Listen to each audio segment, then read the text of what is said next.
Day. So good morning, everyone, or depending, I suppose, where you are in the world, good afternoon. Welcome to this special version of Living Freedom, an international version, the first time that we've done an international event with Living Freedom. I'm Alistair Donald. I'm the Secretary of the BOI charity here in the UK, which exists to promote ideas around education and citizenship. And as part of the remit, I'm also the convener of Living Freedom School, which is an annual residential school for under 25s, which is really an opportunity for young people to get to grips with ideas and philosophy of freedom, both to look historically at some of the key thinkers and views that have emerged and evolved on freedom over time, but also to explore important contemporary debates around freedom as they exist today. Now, the BOI charity runs a number of other initiatives. We run something called the Academy, which I'm going to come back to later today, because we do want to offer everyone who's attending this event also the opportunity to come to the Academy, which is an event that will run towards the end of this month. On the 28th of November online. So we'll talk about that a little bit later, and you'll all get an opportunity to come to that. And also we run a schools debating competition called Debating Matters, which has the benefit actually of over the years having run not only in the UK but internationally as well. We've run championships in Germany, in Israel, and we've got a long history of working in India as well. For 8 years we ran Debating Matters Schools Debating Championships in India. And so it's really nice to be able to come back to doing international events with Living Freedom and to do an event in India. And I'm very pleased that we managed to find and hook up with Global Youth, who've been helping us to organize this event. So I just want to hand over briefly to Shuranka Chandel, who's the Vice President of Global Youth, just to say a few words of welcome. So Shuranka. Thank you, Mr. Alistair Donald, for the introduction. And good afternoon and good morning to everyone joining in today. On behalf of Global Youth, I would like to extend a warm welcome to our esteemed guest speakers, Dr. Frank Furedi, Mr. Barun Mitra, as well as the chair, Ms. Ella Whelan, and all the participants joining in from India, the UK, for this special collaborative session, as Mr. Donald already mentioned, the first iteration of Living Freedom International. To introduce Global Youth, it is an apolitical, not-for-profit organization which aims to empower youth ambassadors to create a global generation. We provide a platform for the youth to connect to the world of foreign policy, diplomacy, and global affairs, and engage the youth in taking on challenges of a globalized world. We have various branches. We do these through our various branches, including 7 councils, 15 bilateral youth forums, and we have chapters in various universities in India and 4 cities across the country. Global Youth is delighted to host Living Freedom International in collaboration with Battle of Ideas to discuss some very pertinent issues relating to freedom and democracy at a very important time, like I mentioned.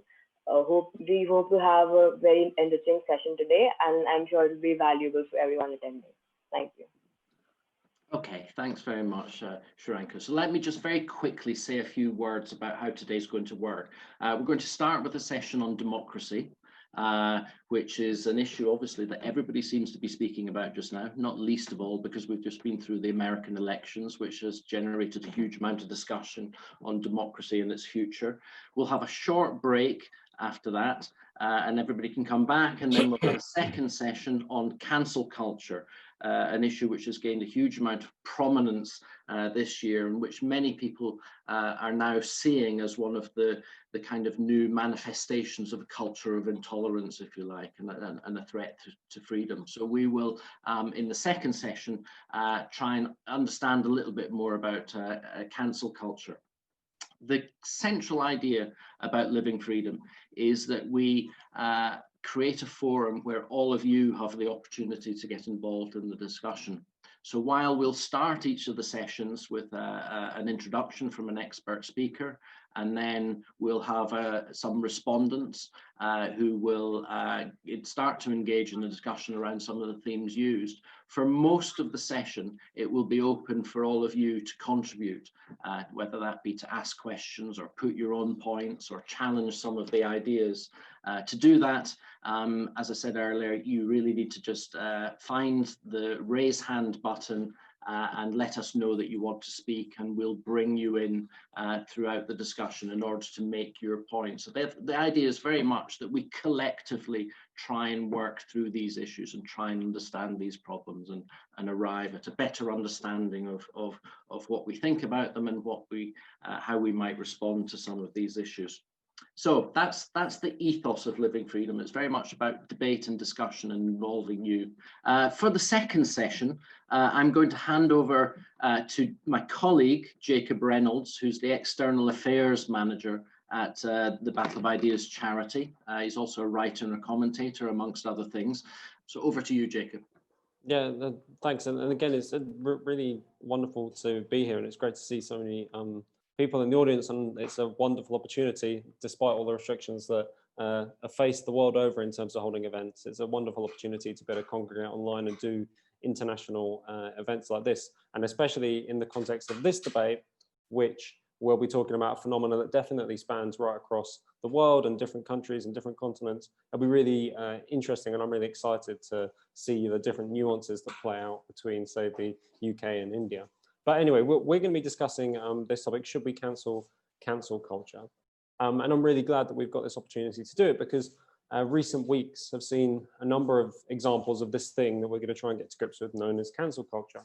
So you could take many examples. I mean, one, the American left-wing journalist Glenn Greenwald was forced out of the paper he founded, an online paper called The Intercept, after an article of his covering the Hunter Biden laptop controversy, which you may be familiar with, but an article covering that was censored by one of his editors. So it was his own newspaper that he founded. The editors censored his article, and he was forced, if he wanted to publish it and continue publishing freely, was forced to leave the paper and go elsewhere. More recently, the blockbuster video game Watch Dogs removed a series of in-game radio shows after allegations that a journalist in real life, a UK journalist called Helen Lewis, who voiced a fictional character in the game radio show. So in real life, she remarked that there was a difference between biological women and men who transitioned to become female.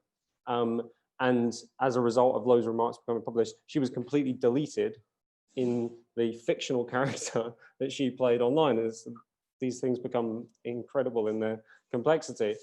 And then right up to the present moment, I mean, in the wake of what it seems like Trump's election defeat, numerous anti-Trump activists have started sharing lists on Twitter of anyone who has ever worked for the Trump administration, promising through their sort of collective power of Twitter to make sure that anyone on these lists, anyone who's worked in the Trump administration in any capacity, that anyone on those lists would never work again. So whilst these examples range across continents, across political viewpoints, etc., they seem to be united by something that we'll try and get to grips with, that perhaps goes beyond previous free speech controversies. So it seems that we're not just talking about articles or views being censored, but individuals sort of being removed from or hounded out of polite society, forced out of their jobs, or having their whole body of work quietly erased. This extra step, not just sort of censoring the work, but seeking to remove the individual from sort of public life and public society, was perhaps most grimly illustrated in the brutal murder of the French teacher Samuel Paty, who was, as you might probably know, was beheaded by a deranged terrorist for teaching the principles of free speech. In other words, this attempt to remove people from society seems to have a very grim logical consequence in literally removing people from existence. So in this session, we'll try and dig into what this phenomenon means, where it comes from, and how, if at all, we can respond to such a climate. And I'm really glad to welcome a really interesting and diverse group of people to bring some perspectives to bear on this. First and foremost, Dr. Jan McVarish will give a short opening lecture, and Jan is the Education and Events Director at the Free Speech Union. She's a sociologist focusing on relationships, family life, sex, intimacy, and other related issues, and author of a sort of scene-setting book called Neuroparenting, the Expert Invasion of Family Life. Then responding to Jan's remarks will be a number of people. First responding, I think, will be Sakshi Agrawal, who's stepping in and is the co-chairperson of the International Council at Global Youth and an economics student at Lady Shri Ram College for Women. Speaking next, I believe, is Paul Sapper, who's a journalist, also an undergraduate in theology and philosophy at Keble, where he's sort of got an interest in Russian literature, especially Dostoevsky and Dostoevsky, and is an alumnus of Living Freedom, which is obviously a key part of this event today. Then we'll hear from Saman Waheed, who's the chair of the Ideation Hub at Global Youth and also a student at Lady Shri Ram College studying English, and outside of those academic interests and the interest of Global Youth as an interest in Indian literature and cinema. So as I say, delighted to have a really, really rich and varied panel to get to grips on this. But first, I will hand over to Jan, who will give us her sort of opening remarks on this theme, and we'll be hearing from Jan for about 15 minutes or so. So without any further ado, I want to welcome the whole panel and welcome Jan, and I'll hand over to you now. Thank you, Jacob. Thank you, everybody, for coming. Good afternoon. So I'm not spontaneously a fan of cancel culture, but I thought when I sat down to write about this, I do what I do, which is to try to think about whether an idea that seems very alien to me now is something that I recall ever having held myself. And so I'm going to make a confession and think I think that had cancel culture been around back when I was an undergraduate, I fear that I may have been one of those driving it forward. Way back in 1989, in one of my first lectures as a history undergraduate, my lecturer was a fairly pompous young man in a tweed jacket. And if I'm honest, I think I found him quite intimidating. Studying history was difficult and I was out of my depth and I was struggling to figure out exactly what work I should be doing to get better at it.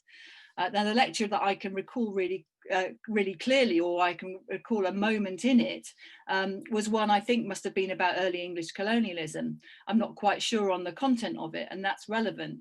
But what I definitely remember is that I heard the lecturer use the term savages to refer to the people being colonized. And so as I left the lecture theatre, I said to some of my fellow students, I can't believe he said that. I can't believe he used the word savages. Notably, I didn't go to the lecturer to find out why he had used the term, because that would probably have diluted the frisson of offence that I think I was actually enjoying. And that thrill of the feeling of offence wasn't a negative feeling. It wasn't about feeling hurt. It was something that I was actually quite happily embracing. And in a way, I think at that time I was actually searching for, because what it did, it created a flash of certainty. And in the midst of my confusions about history and the things I was studying, I thought I had understood something, not about history or even about this man's abilities as a historian, but it was as if something had been revealed to me about this man as a person and about my place relative to him in a moral universe. I wasn't pursuing intellectual curiosity, but I was looking to short circuit the proper process of learning, to reassure myself that I was right, not in an intellectual or reasoned sense, but that I was right in a personal sense of who I was, that I was higher up a moralized political hierarchy in my estimation. I might not be the intellectual equal of this man, but I was his superior in moral worthiness, in my estimation at least. Now, thankfully, back in 1989, there was no Twitter or Facebook or Instagram. There was not even email, and I don't know that I'd even heard of the internet. I wasn't well connected enough to know any journalists to speak to about this, and there were no mobile phones and only one landline telephone for which we had to queue. If we wanted to speak to our professors, we had to knock on their office doors, and 8 times out of 10, they were not there. Students were not asked to provide feedback to or about their professors. So thankfully, my outrage fizzled out, and it was of no consequence beyond my own continued ignorance. Nobody talked about cancelling anybody back then. So let's think about how we use the word cancel now. The COVID lockdowns have brought about a lot of cancelling. We might cancel an event, a wedding perhaps, it will not take place. We might cancel our flights for a foreign holiday, or we might cancel rather than renew our subscription to Netflix now that we've watched everything on it already. These are the ways that we use the word cancel in everyday life. But I want to argue that what the rather trivial sounding cancel culture does is something much, much more serious. It partially or totally negates the existence of an actual human individual. And in this, it is much more similar to the way we might talk in physics of one force cancelling out or negating another. And this is the brutal reality of cancel culture. I don't think it's an exaggeration to say that the logical outcome of cancel culture is what we saw in France 2 weeks ago, with the barbaric beheading of the school teacher Samuel Paty. We don't know for certain because he was shot dead, but his killer, Abdullah Anzarov, presumably felt so offended by the existence of some ink on some paper that he was justified in cutting off a man's head in broad daylight in close proximity to the school in which he had been trying to teach about the issue of free speech. Now, there's plenty of debate about cancel culture, and more often than not, it is attributed negative rather than positive connotations. Both President Trump and President Obama have been explicitly critical of cancel culture. But my worry is that we're failing to persuade a younger generation that cancel culture has to be resisted wherever it appears, however serious or trivial, whether that's to do with celebrities or school teachers. I was talking with some university students this week. They were either current undergraduates or recent graduates in the UK. And they said that the term free speech is a turn-off for people their age, that it has negative connotations of gratuitously offensive speech and behaviour, that it's usually talked about by people with unusually certain or politically dodgy opinions. Freedom of speech is something that younger people have come to be suspicious of.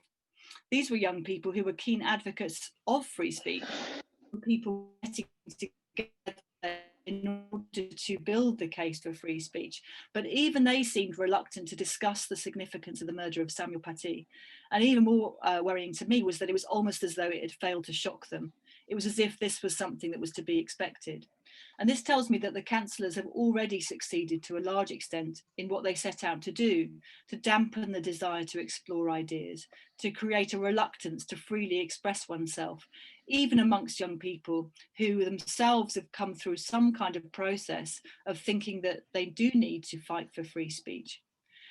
And one of the things you'll hear very often in the UK is, oh, you can't say anything anymore.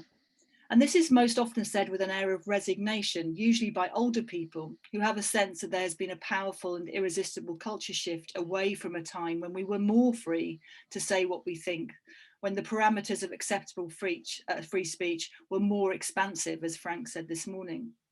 And some people say there's no such thing as cancel culture, that it's a myth created to allow bigoted people to cast themselves as victims and to continue to spread their hate-filled ideas and prejudices. Or people say that cancel culture is merely a way for the powerless to punch up in the only way they can, by calling out, boycotting, or exposing the abuse of power by the powerful. Sometimes people argue that cancel culture doesn't really cancel anyone because the marketplace of ideas is infinite and people who are shamed out of one place can still be heard in another. And sometimes they argue that cancel culture is actually all about the exercise of freedom of speech itself, that the so-called cancellors are merely countering the views of others in the public square. But there's something about the way in which cancel culture goes for the individual that really makes my stomach clench, because it always does single out individuals, and it often launches the most extraordinarily destructive attacks on people by identifying them as part of a larger force or a larger problem. And there was an example that came back to me when I was thinking about this. So back in 2015, the Nobel Prize winning biochemist, Professor Tim Hunt, addressed a conference of science journalists in Seoul, Korea. As he nervously addressed his audience, he said, "Let me tell you about my trouble with girls. 3 things happen when they're in the lab. You fall in love with them, they fall in love with you, and when you criticize them, they cry." Now, someone in the audience took offense at that, tweeted the remark, said it was typical of the sexism and misogyny that women face in science. And within days, the professor was forced to resign from his university in London and from the European Research Council. This was a man who'd contributed to our understanding of how cells divide. of how life itself comes about, and who had worked for years researching the growth of cancerous tumours. Now, as a speaker, he may have messed up, failed to judge his audience, but he was honestly, in good faith, trying to connect with the people in the room and to emphasise the importance of science and the pursuit of truth.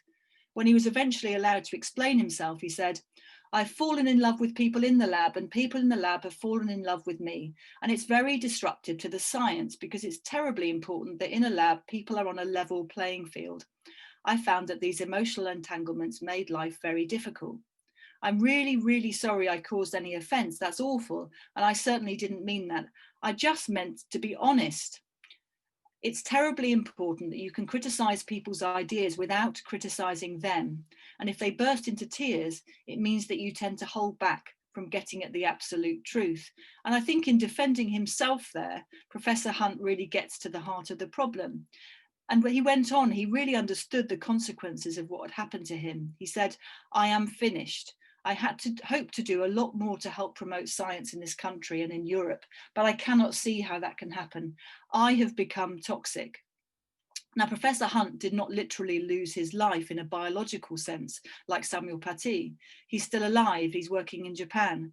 But he did lose his life in a truly human sense: his public standing, his reputation, his ability to continue working within the community he helped to create, his freedom to do the thing that made him truly unique as a human being. And I can't help thinking that a man in his late 70s might have preferred to work out his days closer to home rather than having to flee to Japan to work. Free to work in Britain, close to his family, free from public humiliation, enjoying the fruits of his labours and seeing his former students, many of them women he had mentored, pursue his work and take it forward. So cancel culture doesn't just condemn the words, it condemns the speaker and by implication the thinker. And the listener, in fact. It seeks to banish not just the word, but the person who uses it from public life, to deny them their place in the public square.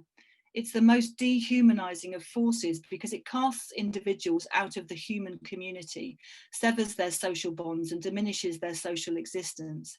It says in the most remarkably cavalier way that neither the mind nor the body of this person has a place in our community anymore. And this, I dare say, is what was in the mind of the murderer who beheaded Samuel Paty. He didn't think that Samuel's body could be tolerated alive because his mind had been applied to the task of teaching his pupils that it is possible to debate the merits of freedom of speech and, ironically, of tolerance. So I don't think the difference between 1989 and today can primarily be explained by the lack of technology back then when I was an undergraduate. I think that back in 1989, not that it was a golden age of free speech, but if I had complained to or about my lecturer's use of the word savages to the history department, I probably would have been given another lecture on the need to understand history properly, the need to engage with the specificities of the period under consideration in an adult fashion, and told to read more books so that I could tell the difference between the 18th and the late 20th century. Today, the university managers would be more likely to apologise to me for my upset and to censure the lecturer. What I'm suggesting is the impulse to make an issue of words rather than to interrogate ideas has been around for quite a long time, but what's really allowed this to take hold is the cringing cowardice shown towards those who, like the 19-year-old me, seek to avoid the discussion of ideas by taking issue with language and with the individual who speaks them. This has allowed cancel culture to take off. We have allowed that I am offended to a highest social and moral value. And in so doing, we have sacrificed the vital freedom of the individual to share their thoughts in order to connect, to communicate, and to build human relationships. So in conclusion, I think we need not simply to cancel culture, we need to actively challenge it with a whole new set of arguments which value free speech and place it above the value, on a secure footing, above the value of being offended. Thank you. That's brilliant, Jan. Thanks so much for that wonderful introduction, and really sets the scene, I hope, for what will be an excellent discussion. And to keep things moving, I do want to come straight out to the respondents. So I'm sure we'll have much more interesting reflections on that than I would, as much as I'd like to add on to things there. I know we stepped in at the last minute, Sakshi, but can I start with you, because that is how we were planning to do it. So Sakshi, let me just put you on spotlight and over to you, and we'll hear from the speakers for about sort of 5 minutes each or so. So Sakshi, what are your reflections? Thank you so much. I'd like to thank ma'am for such an insightful discussion and her address. I, however, have a slightly different take on the entire issue. I feel cancel culture has become a part of our everyday lives, virtually, of course. Like it has been established by ma'am what it is, I feel that the idea behind it is very simple. It is that an individual must be held accountable for their action and need to face consequences if their action is problematic. Now the issue arises in two very subjective terms that I just use in the idea. First, being problematic, and the second, consequence. So coming to the first problem as to what is problematic and who decides what is problematic, I feel there's a very essential distinction that needs to be made between what is controversial and what is problematic. While controversial things can be handled a little easily, when it comes to problematic things like sexist, racist, homophobic, or transphobic comments, I feel canceling out can be a rather important and essential tool. But who does the compartmentalization is the real question. Who decides what is controversial and what is problematic? Secondly, coming to the consequence of it. Like ma'am said that we were talking about a professor and a teacher who was murdered, the professor whose career got ruined. I feel that it's very important to understand the degree of the consequence, whether we just want to call out a person and make sure that they correct or take back their statement, or do we want to physically harm the person? Do we want to boycott a person? Do we want to ruin their careers? That is a distinction that must be made. And I feel that there's a need to draw a line at certain things, like sending death threats, rape threats are not something that might be acceptable. But calling out and asking for a correction or taking back a statement, I feel is an essential tool. And that's a consequence one must be ready to face if they go out and say something that might be problematic. Now, um, I feel that the entire purpose behind the origin of the culture was to educate somebody of what is politically correct, what should be said, what shouldn't be said, and why it should or shouldn't be said. This again brings me to the question, something that ma'am also spoke about, that how many people actually learn from being called out? Are we able to achieve the purpose that as to why the culture started? Are people actually learning? Are they changing their opinion, or are they furthering their own original strong opinion? I had read somewhere, and I really like that quote, that a person convinced against their will is of the same opinion still. So we need to question whether the calling out culture is changing a person's will, or is it the person who's being changed again, who's changing an opinion against their will. And only then we will be able to find out whether calling out is a fruitful culture or not, or canceling is a fruitful culture or not. However, I do feel that the cancel culture should have some space for growing, development, intellectual development and growth, and some space for some sort of discussion and discourse where a person can talk about why they feel a certain way or why they had an opinion, and it'll be easier to probably go through the path of changing an opinion. As I said earlier, that I feel that the cancel culture is absolutely essential in making the society more equitable, making it more intellectually developed and aware.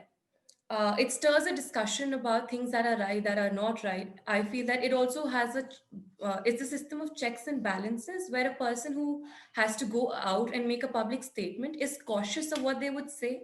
They're cautious of sentiments of communities. There's certain marginalized views which have never been heard are heard because of this canceling culture. If they feel offended about something repeatedly and they have been ignored over a long period of time, and social media gives them the platform to be able to cancel things which are hurting sentiments, I feel that the canceling culture might actually help.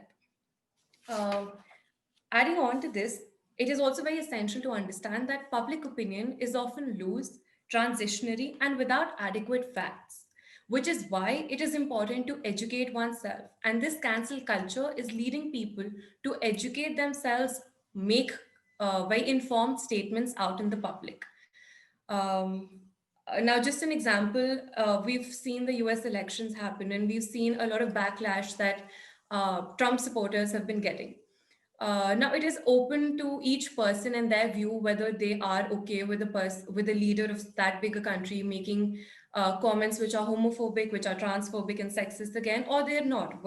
That is out in the open. But I feel that the marginalized view must be given some importance again, which is why the cancel culture is important. Uh, it does single out people. That is, sorry, yeah, it does single out people, like ma'am said. But I want to ask that if something is wrong, then why is it an issue to single out an individual and to keep a check on the individual? In the end, I would just like to conclude by asking one question, that cancel culture is often viewed as going against the freedom of right of speech, the right to the freedom of speech, sorry. But when that right to speak freely is hurting sentiments, is going against the right of equality, the right to not be discriminated against, then should that right to freedom be without a limit, without a constraint? Well, that's an open-ended question. Thank you so much. Great, Sakshi, thanks so much. It's a great contrast and some interesting criticisms and reflections raised in your remarks. So thanks so much for that. I'm going to keep things moving, so I'll move over to Paul. Thanks a lot, Jacob. So just let me know if I overrun it all. I'll try and keep it short. But I just wanted to agree strongly with what Dr. Jan has said and actually push back against a lot of what Sakshi has said about the origins and logical consequences of cancel culture.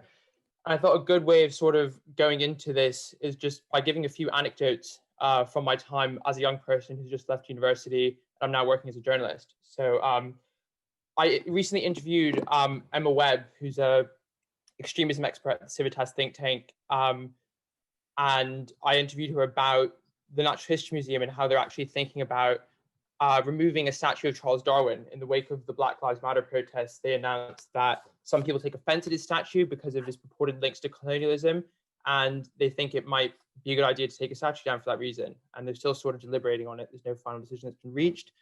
But I asked Emma what she thought about this, and what she thought is it's an example of what she called sort of offense archaeology, where even though many people might not actually, most people I would say actually aren't actually offended at Charles Darwin, there is sort of a group of activists who actually hate what he stands for, which is sort of like science itself for Western values, because they did emerge in a context which was sort of contemporary with when other things were going on in the West, which were deplorable, like sort of slavery and that sort of thing. But so she was trying to say that even though a lot of people aren't actually offended at Darwin, most people aren't, there are people who think he should nonetheless be cancelled because of what they think he stands for. And so I would just sort of ask what sort of worldview is this, which is so intolerant of human imperfections? Maybe Darwin did have some views about sort of which we would today find deplorable, but what is this view of the human person which is so sort of intolerant of any sort of imperfection, and is at odds with sort of the traditional worldview of this country that people actually are imperfect and they shouldn't be condemned because of that? And Andrew Doyle actually wrote a really good article about this, which is on the reading list in the program which was issued. But he compared it to a sort of religious worldview, and I would agree with him to an extent, but I would sort of push back and say that the traditional religions actually have a far deeper understanding of the human person, saying the concept of original sin. They think that human people are flawed, but we shouldn't sort of condemn them for that reason. And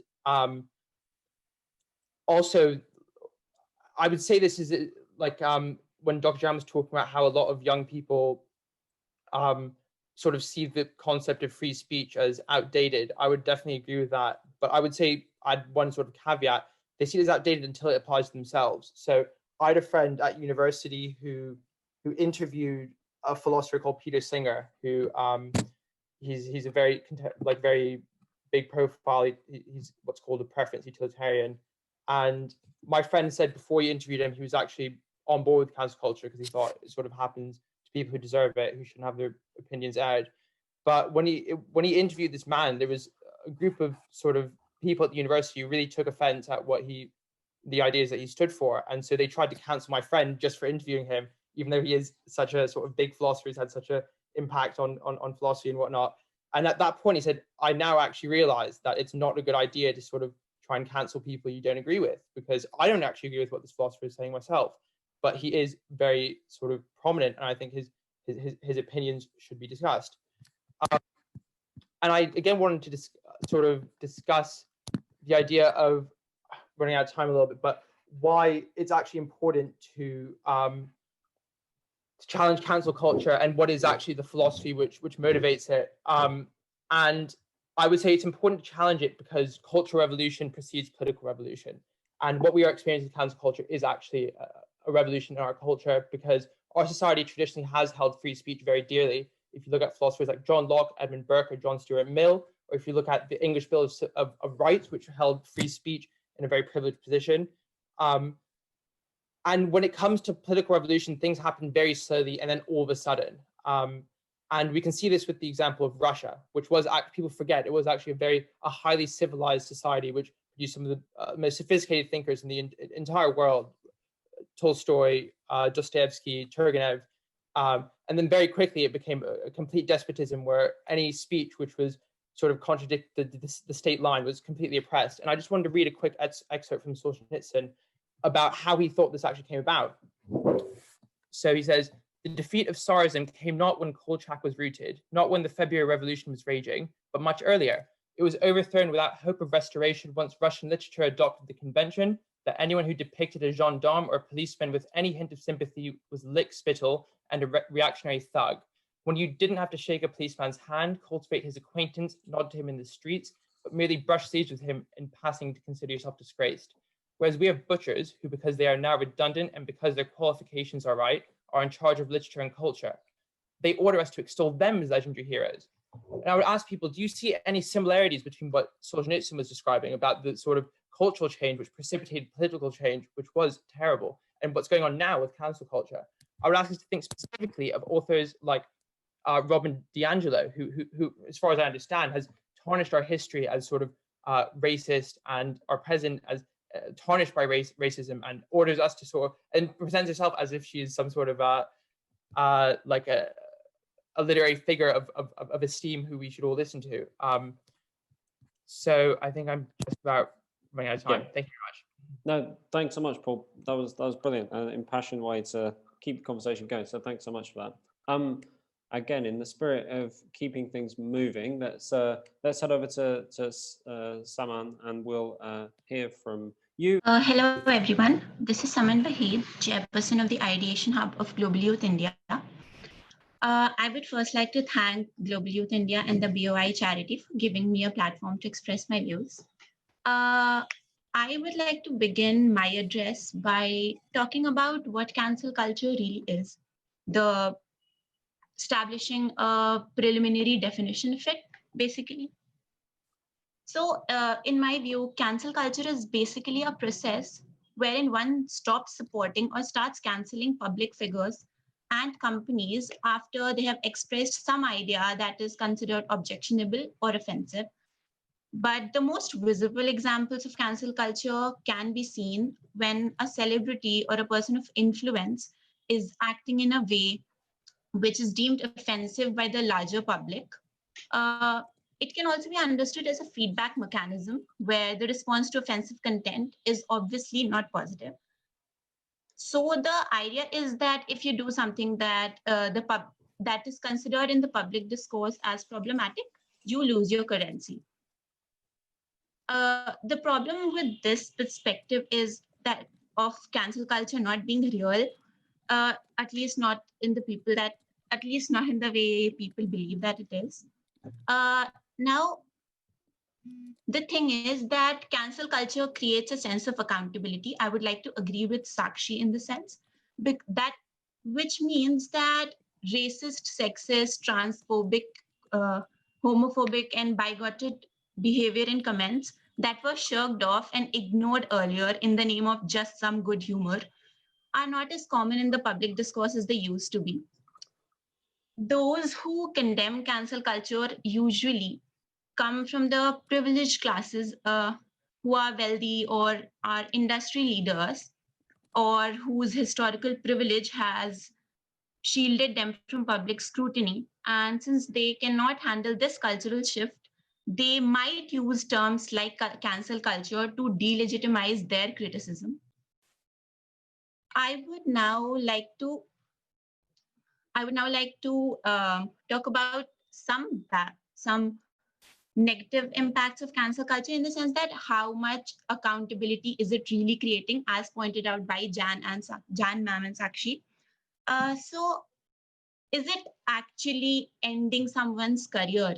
I mean, it is easier said than done. We have examples of Louis C.K., R. Kelly, Michael Jackson, who, of course, after the death of Michael Jackson, there were many sexual misconduct allegations on his part. However, it only increased in the streams of his music, and so was the case with R. Kelly. But what we now need to look at is that the problem with cancel culture, one problem I feel is, I do not disagree with the concept totally. One problem I feel is that it oversimplifies some terms, in the sense that, say, it can compare the condemning of Taylor Swift to the condemning of Harvey Weinstein, which is definitely two entirely different issues. Now, as Sakshi also pointed out in her address, that it gives a voice to people who have been historically marginalized or oppressed. And that has been pointed out by Anne Harper as well, who is an American linguist. I would like to quote her. She says that canceling is a way to acknowledge that you don't have the power to change structural inequality. You don't even have to have the power to change all of public sentiment, but as an individual, you can still have power beyond measure. It means we elevated a person's social status, their economic prowess, and now we're not going to pay attention to you in the way we once did. So I would like to conclude my address by pointing out some things that we need to keep in mind while following this trend of cancel culture. It has become a trend now with the world going virtual. So when canceling someone, we must make ourselves aware of all the facts available and then take a decision and not simply follow the crowd. Accountability for actions should exist for all the influential people. Calling them out and taking action is important to make them realize the error of their ways, while also giving them a chance to improve, unless they have committed a crime that is too heinous. Celebrities must also understand the kind of social capital that they possess and use it in a manner that is conducive for the creation of a more just and equitable society. Cancel culture may not affect people with immense amounts of privilege, as they have the resources and abilities to bounce back.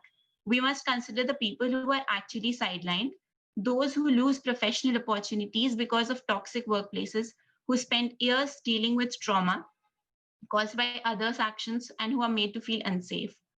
And that has also been pointed out by Anne Harper, Charity Hudley, who seems to say that for those who are doing the calling out or the canceling, they are still the ones who lack the social, political, and professional power to compel someone into meaningful atonement. So I would now end by saying simply that I do not have an objective answer to whether we should cancel cancel culture or not. It is a part of a larger debate which all of us should engage in at our own level. Therefore, I would like to put out a few questions which we can deliberate upon in the course of this discussion. Here are my questions. Number one, how meaningful is cancel culture to hold powerful people accountable? Number two, is it right to coalesce cancel culture in terms of privileged and powerful people facing it and private citizens? Number three, if someone is genuinely apologetic and wants to move towards a transformative approach, shouldn't we help foster that change with compassion instead of penalizing them for the past mistakes? Which is in agreement to what Jan ma'am said of establishing a more active way to protect the freedom of speech. Number four, what is cancellation really about? Is it about a specific idea of a specific individual, or is it against a system that is built on injustice and oppression? And my last question is, how can we make cancel culture an effective tool for the creation of society where everyone feels safe and secure?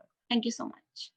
Great, thanks so much, Simone. We've got a real diverse range of perspectives been brought to bear on this issue, which I'm really grateful for. I can see already that Paul and I'm sure